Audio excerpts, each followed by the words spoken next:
ఇరాన్పై America, Israel సాగిస్తున్న దురాక్రమణ యుద్ధాన్ని వ్యతిరేకించాలని, ప్రపంచ శాంతి వర్ధిల్లాలని ప్రజలకు విజ్ఞప్తి చేస్తూ సిపిఎం రాష్ట్ర కమిటీ రూపొందించిన కరపత్రాన్ని నగర కమిటీ ఆధ్వర్యంలో రాజటాంగ్ వివేకానంద పార్క్ మెయిన్ గేట్ వద్ద పంపిణీ చేశారు. ఈ సందర్భంగా సిపిఎం జిల్లా సీనియర్ నేత దువ్వ శేషబాబు మాట్లాడుతూ యుద్ధం ఎక్కడ జరిగినా ప్రపంచ ప్రజలందరిపైన ప్రభావం ఉంటుందన్నారు. యుద్ధాలు ఆయుధ కంపెనీల లాభాల కోసమే జరుగుతాయన్నారు. అమెరికా ఆర్థిక సంక్షోభం నుండి గట్టెక్కడానికి, ఆయిల్ నిక్షేపాలు కాజేయడానికి యుద్ధాలు సాగిస్తుందన్నారు. అమాయక ప్రజలు, చిన్నారులను యుద్ధం బలి తీసుకుంటుందని ఆందోళన వ్యక్తం చేశారు.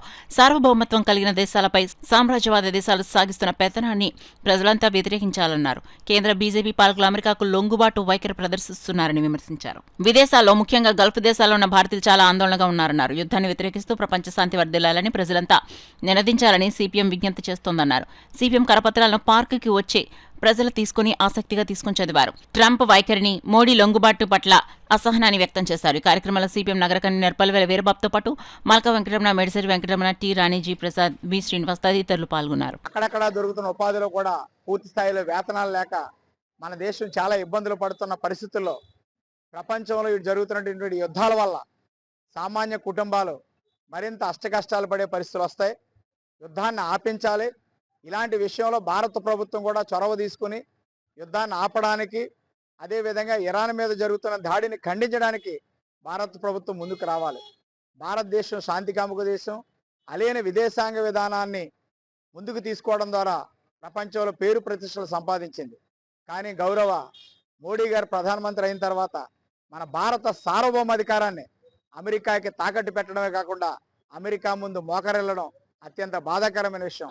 ప్రజలు ఈ విషయాన్ని గమనించాలని, యుద్ధానికి వ్యతిరేకంగా ప్రపంచ శాంతి కోసం నిలబడాలని సిపిఎం పార్టీ కాకినాడ నగర ప్రజానీకానికి విజ్ఞప్తి చేస్తుంది. ఈరోజు ఆ విధంగా రష్యా ఆయిల్ ఇస్తానన్నా కానీ రష్యా దగ్గర ఆయిల్ కొనకుండా ఈరోజు ట్రంప్ ఎక్కడ చెప్తే అక్కడికి వెళ్ళి కొనుగోలు చేసే విధంగా ఈరోజు భారతదేశానికి ప్రధానమంత్రి ట్రంపా లేకపోతే మోడీనా అనేటువంటి విధంగా ఉన్నటువంటి పరిస్థితులు తెలుస్తున్నాయి.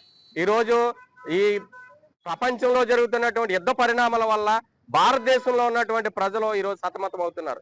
కార్మిక వర్గం సతమతం అవుతున్నారు. కార్మికులకు ఇప్పటికే వేతనాలు సక్రమంగా లేక తినడానికి కూడా సరిపోయినటువంటి పరిస్థితిలో ఈరోజు యుద్ధ పరిణామాల వల్ల మరింత పరిస్థితులు దిగజారిపోయే పరిస్థితులు ఏర్పడుతున్నాయి. ఈరోజు హోటల్లో యజమానులు ఏమంటున్నారంటే హోటల్లో నిర్వహణ చేయడం కూడా చాలా కష్టతరంగా ఉంది. గ్యాస్ ధర పెరిగిపోయింది. విపరీతంగా ధర పెరిగినా కానీ సరఫరా సరైన టైంకి అందనే పరిస్థితి ఉండట్లేదని చెప్పుకుంటున్నటువంటి పరిస్థితులు. యుద్ధం వల్ల ఎవరికి ఉపయోగం? ఆయుధాలు అమ్ముకునేవాడికి లాభం. అందువల్ల వాళ్ళు యుద్ధం కొనసాగాలని కోరుకుంటారు. గతంలో యుద్ధం అంటే కాలబలంతో జరిగేది. ఇప్పుడు అలాంటి యుద్ధం కాదు. మిసైల్స్, డ్రోన్స్, విమానాలు, వాటి ద్వారా చేసే యుద్ధమే ఇప్పుడు యుద్ధం. అవన్నీ కూడా లక్షల కోట్ల రూపాయలు ఉన్నటువంటి ఖరీదైనటువంటి సరుకులే. ఇవన్నీ కూడా అమెరికా వాడు తయారు చేసేవి. వాడికి అవన్నీ అమ్ముడుకోవాలన్నట్టయితే ఎక్కడైనా సరే యుద్ధాలు జరుగుతూ ఉండాలి. ఆ యుద్ధాల్లో వేలాడుతూ ఉంటాడు. అందువల్ల యుద్ధాన్ని మనం అందరం వ్యతిరేకించాలని కోరుతున్నాను. శాంతి కాముకులందరికీ తక్షణ కర్తవ్యం ఏంటంటే ఈ యుద్ధాన్ని వ్యతిరేకించాలి. మనం మరొకటి కూడా ఆలోచించాలి. భారతదేశానికి, పాకిస్తాన్కి కాశ్మీర్ విషయంలో దీర్ఘకాలం వివాదం ఉన్నది. ఆ విషయంలో కాశ్మీర్ విషయంలో ఇరాను మనకి మద్దతుదారుడిగా ఉన్నాడు. మనకి చౌకగా ఆయిల్ సరఫరా చేస్తున్నాడు. అలాంటి ఇరాన్ మీద, ఖొమేనీ మీద హత్య జరిగింది. హత్య చేశారు.